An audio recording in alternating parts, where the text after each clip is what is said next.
Hey folks, how's it going? I just want to quickly talk about a case study involving some clients of mine that maybe you can relate to.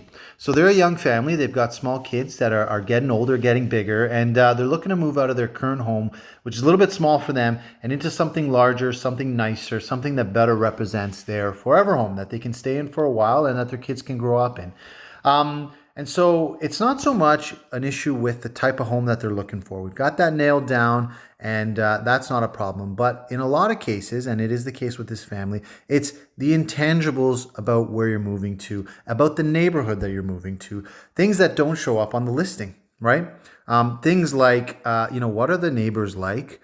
How do the neighbors take care of their properties? Are there other young families there? Are there other kids there around the same ages as our kids that they can, play with and become friends with? What's the sort of percentage of renters in this neighborhood versus owners, right? Which is sometimes can reflect pride of ownership and whatnot.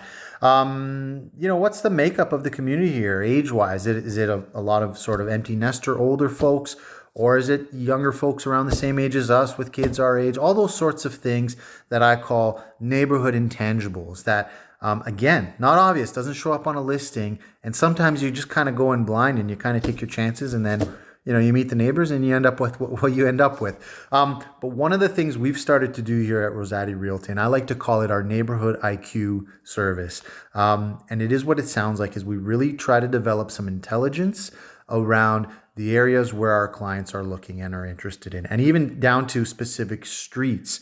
And we're coming up with data for our clients on things like that. What are the demographics like?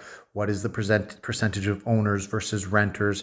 Age-wise, what types of families? What are the schools like? Amenities? All that sorts of stuff. We really dig down into that. We use our sort of CSI capabilities on this to really paint a picture for our clients beyond just the home itself and beyond just what you see in the listing or what you see when you go to tour that home privately. It's a service that I think has gone really, really well and that we continue to offer here at Rosati Realty, so that, you've got that extra little bit of knowledge when you're making what is, possibly the largest transaction of your life and the place where you and your family are going to live for a very, very long time. Anyway, I just wanted to point that out. Thanks so much. Take care.